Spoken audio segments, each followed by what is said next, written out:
یہ ختم نبوت کتنا اہم ہے اور اس کام کے فضائل کیا ہیں، یہ بات پہلے ہوئی تھی، تو وہ تھوڑی سی میں دہرا دیتا ہوں تاکہ نئے آنے والے ساتھیوں کے لیے وہ ربط ہو جائے تھوڑا سا، کہ میرا اور آپ کا بنیادی عقیدہ ہے کہ آپ صلی اللہ علیہ وسلم اللہ کے آخری نبی ہیں، آپ کے بعد کسی کو نبوت نہیں دی جائے گی۔ اب یہ جو ہماری تعریف ہے اس پر کچھ لوگ اعتراض کرتے ہیں اور اس میں ہیلے بہانے کر کے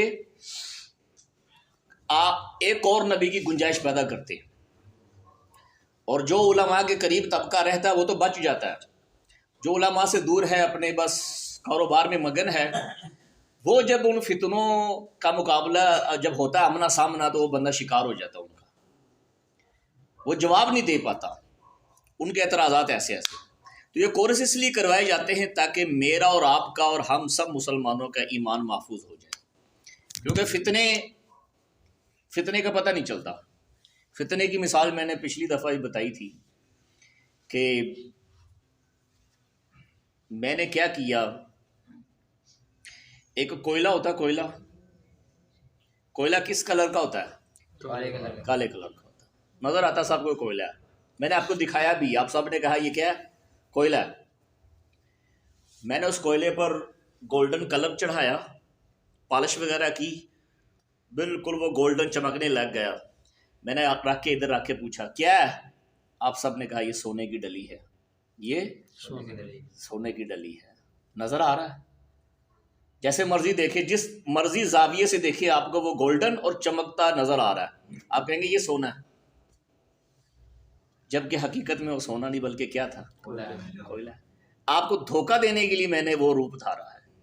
ایسے ہی جو کفر ہوتا ہے نا آج کل، کفر وہ اپنے آپ کا حلیہ مسلمانوں جیسا بناتا ہے، داڑھی پگڑی جبہ دستار نماز روزہ حج زکوٰۃ سب کچھ وہی کرتا ہے، دیکھنے والا کہتا ہے یہ پکا مسلمان ہے، یہ پکا مسلمان، لیکن وہ اوپر وہ کلر ہے، صرف اندر سے وہ کوئلے کی طرح کالا ہے، وہ کافر ہے۔ اس نے پھر یہ اپنے کلر کیوں چڑھا ہے؟ آپ کو قابو کرنے کے لیے، آپ کو دھوکہ دینے کے لیے، کیونکہ اگر وہ کالے کلر میں آتا آپ کو پھنسانے کے لیے، آپ سمجھ جاتے کوئلہ ہے، میں تو مسلمان ہوں، یہ تو کافر ہے، میں تو اس کی بات نہیں سنوں گا۔ لیکن وہ کہتے ہیں نا چور کو پکڑنا تو چور بننا پڑتا ہے، وہ مسلمان کو قابو کرنے کے لیے مسلمان شو کرتے ہیں اپنے آپ کو، بالکل وہی اپناتے ہیں، ایسا حلیہ اپناتے ہیں کہ کوئی انکار ہی نہیں کر سکتا، لیکن پتہ تب لگتا ہے جب وہ ڈنگ مار کے چلا جاتا ہے، آپ کا ایمان لوٹ کے چلا جاتا ہے۔ تو آج میں نے پچھلے دفعہ یہ بات کی تھی، آج ہمیں اپنی جان کی تحفظ کرنے کا طریقہ آتا ہے، جان کیسے بچانی، مال کیسے بچانا، عزت آبرو کی حفاظت کیسے کرنی، سب پتہ ہے۔ نہیں پتہ تو یہ نہیں پتہ میں نے اپنے ایمان کا تحفظ کیسے کرنا ہے، اور سب سے بڑی دولت ایمان ہے، مال دولت تو کوئی اوقات نہیں، مال آج میرے پاس ہے کل کو کسی اور کے پاس ہوگا، جو آج ہمارے پاس ہے کل ہمارے باپ دادا کے پاس تھا، آج ہمارے پاس آ گیا کل کو ہماری اولاد کے پاس، وہ تو کسی کے پاس نہیں رہا، جان بھی چلی جاتی، موت آتی، لیکن ایمان جو بچا کر لے گیا وہی کامیاب ہے، جو یہاں لٹوا کے چلا گیا وہ بازی ہار گیا۔ آج سب سے زیادہ ضروری ہے اپنے ایمان کا تحفظ۔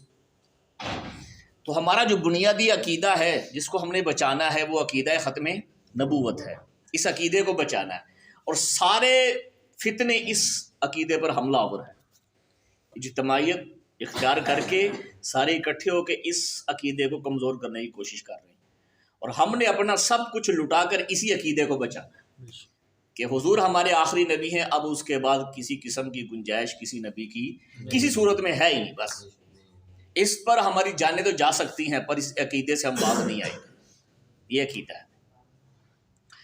پھر آپ صلی اللہ علیہ وسلم نے پیشین گوئی فرمائی تھی کہ میرے بعد 30 جھوٹے پیدا ہوں گے، 30 جھوٹے پیدا ہوں گے جو نبوت کا دعویٰ کریں گے میرے بعد، حالانکہ حضور آخری ہیں، اب قیامت تک آپ صلی اللہ علیہ وسلم کی نبوت ہے، لیکن فرمایا آپ صلی اللہ علیہ وسلم نے کہ میرے بعد یہ 30 جھوٹے آئیں گے اور ان میں سے ہر ایک نبوت کا دعویٰ کرے گا کہ میں نبی ہوں، لیکن تم نے کیا عقیدہ بنا کے رکھنا ہے؟ میں ہی آخری نبی ہوں۔ وہ جو مرضی کہتے رہے، میں ہی آخری ہوں، میرے بعد کوئی نبی نہیں۔ 2 نبوت کے دعوے دار حضور کے زمانے میں ہی پیدا ہو گئے تھے، آپ ان کا آخری دور تھا نا، آخری دور، 13 سال مکی زندگی ہے، 10 سال مدنی زندگی ہے. اس کے بعد آپ سب دنیا سے چلے گئے تھے. تو جو آپ کا آخری سال ہے 63واں، اس سال کے اندر ہی دو بدبخت کھڑے ہوئے، ایک اسود انسی، ایک مسیلمہ کذاب. اسود انسی نے نبوت کا دعویٰ کیا، صحابہ نے قتل کر دیا. مسیلمہ کذاب کھڑا ہوا، نبوت کا دعویٰ کیا کہ میں نبی ہوں. جنگ لڑی گئی، 1200 صحابہ کرام شہید ہوئے، پر اس بدبخت کو قتل کیا. ٹھیک ہے، قتل کیا. چلتے چلتے 30 فرمایا تھا آپ صلی اللہ علیہ وسلم 30 آئیں گے. تو کتابوں میں لکھا ہے یہ ہمارے دور کا جو ہے مرزا غلام قادیانی، اس کا 22واں نمبر ہے تقریباً. کتواں؟ 22واں. اس سے پہلے وہ باقی گزر چکے ہیں بدبخت، لیکن وہ مرے گئے سارے. کو مر گیا، کو مارا گیا، کسی نے قبول نہیں کیا ان کو. کچھ ماننے والے ہوتے بھی تھے. اس بدبخت کو یہ کھڑا نہیں ہوا، بلکہ اس کو کھڑا کیا گیا. اس کو کھڑا کیا گیا. یہ 1800، اس سے آگے ہمارا سبق چلے گا. 1840 میں پیدا ہوا یہ. اب تو 2000 چل رہا ہے نا، 2023 چل رہا ہے. اس سے پیچھے 1900 تھا، 1900. اس سے پیچھے 1800 تھا. ہر 100 کے صدی کہتے ہیں، ہر 100 کو صدی. 1840 میں پیدا ہوا ہے تحصیل بٹالہ، ضلع گرداسپور. تحصیل بٹالہ، ضلع گرداسپور. اس کا ایک قصبہ ہے چھوٹا سا، قادیان اس کا نام ہے. وہاں یہ بدبخت پیدا ہوا ہے. اور آپ سب لوگ جو ہو، آپ کو اپنی تاریخ پیدائش یاد ہے کہ نہیں ہے؟ سب تاریخ پیدائش یاد ہے، دن یاد ہے، سال یاد ہے. اور آج میں نے مختلف باتیں کرنی ہیں کیونکہ سبق بہت زیادہ تھے، لیکن آج میں نے ان سب کو اکٹھا کرنا ہے. تو تھوڑا تھوڑا انشاءاللہ اس کی وجوہ کافر کیوں ہے، اس کا کریکٹر کیسا تھا، اس نے کون کون سے دعوے کیے ہیں، وہ ساری انشاءاللہ میں 7 بجے تک انشاءاللہ. 1840 میں پیدا ہوا. آپ بھی پیدا ہوئے. آپ جس سے بھی پوچھ لو وہ کہے گا میں پیدا ہوں، میں پیدا ہوں. کوئی نہیں کہتا میں زمین سے اگا ہوں، کوئی نہیں کہتا میں آسمان سے گرا ہوں. ہر بندہ یہی کہتا ہے میں پیدا ہوا ہوں. فلاں تاریخ، فلاں دن، فلاں وقت لکھا ہوا. یہ بدبخت کہتا ہے میں ماں کے پیٹ سے نکلا، پیدا نہیں ہوا. یہ کیا کہتا ہے؟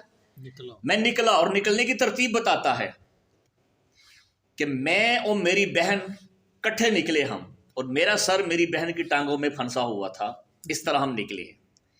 یہ اس طرح کا بندہ نبی تو دور کی بات ہے، شریف انسان بھی کہلانے کے قابل نہیں. جو ایسی باتیں کرتا کہ میں نکلا اور میری بہن بھی نکلی اور میرا سر میری بہن کی ٹانگوں میں پھنسا ہوا تھا، ایسے ہم نکلے.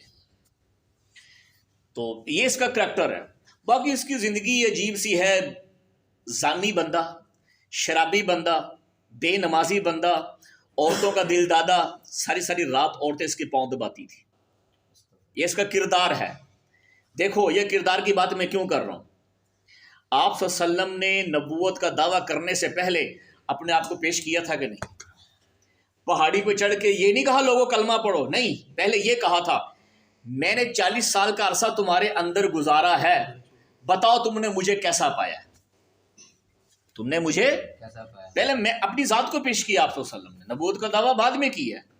پہلے اپنا آپ کھڑے ہو کر ہاں بھی بتاؤ میں 40 سال تمہارے اندر رہا ہوں، تمہاری میرے بارے میں کیا رائے ہے، کیسا پایا. تو سب نے کہا تھا آپ صادق بھی ہیں، آپ امین بھی ہیں، آپ کیا ہیں؟ سچے بھی ہیں اور امانت دار ہیں.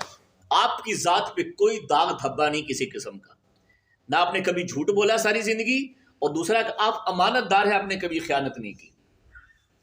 جب اپنی ذات کو پیش کیا اور سب نے گواہی دی کہ آپ بے داغ ہیں، آپ کی ذات پہ کوئی داغ نہیں، پھر فرمایا لوگوں کلمہ پڑھ لو کامیاب ہو جاؤ. اب کلمہ پیش کیا ہے کہ میں نبی ہوں، مجھے نبی مانو، اور کلمے سے پہلے اپنی آپ کو پیش کیا ہے کہ میں کیسا ہوں تمہارے اندر. تو پہلے ذات، بعد میں اس کا کام دیکھا جاتا ہے. تو یہ جو دعوے کرتا پھرتا ہے تو ہم پہلے اس کی ذات کو تو دیکھیں، یہ ہے کون، کس طرح کا بندہ ہے.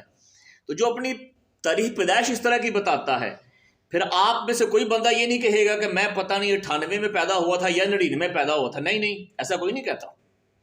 یہ کہتا ہے میں 1840 میں پیدا ہوا تھا یا 1839 میں پیدا ہوا تھا. اس کو اپنے سال کا بھی نہیں پتا. پیدائش کا طریقہ عجیب سا لکھتا ہے. پھر ساری زندگی خواتین اس کے پاؤں دباتی رہی، آدھی آدھی رات تک. مائی بھانو ہے ایک کا نام، اس کے پاؤں دباتی ہے. آپ صلی اللہ علیہ وسلم نے کبھی کسی غیر محرم سے تنہائی میں بات نہیں کی اور تنہائی اختیار بھی نہیں کی.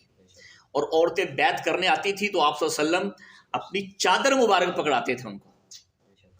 اور یہ بندہ جس کی آدھی آدھی رات تک خواتین ٹانگیں دباتی ہو، آپ مجھے بتائیں بندہ ہو اور خسرا نہ ہو بندہ، تو کیا خیال ہے وہ عورت بس ٹانگیں دبائے گی؟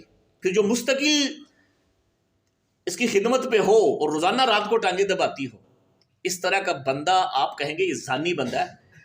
ہمارے محلے میں اس طرح کا بندے کا پتہ چل جائے نا تو سب کہیں گے بڑا بد کردار بندہ ہے یہ. شریف بھی نہیں کہتے اسے، چاہے جائے کہ اسے نبی مان لیا جائے. اس طرح کا بندہ نبوت کا دعویٰ کرے، ہم تو تجھے شریف کہنے میں ہچکٹا، تجھے شریف کیسے کہیں تجھے؟ تو یہ اس کا کریکٹر ہے. بہرحال اور بہت سی اس کی باتیں ہیں.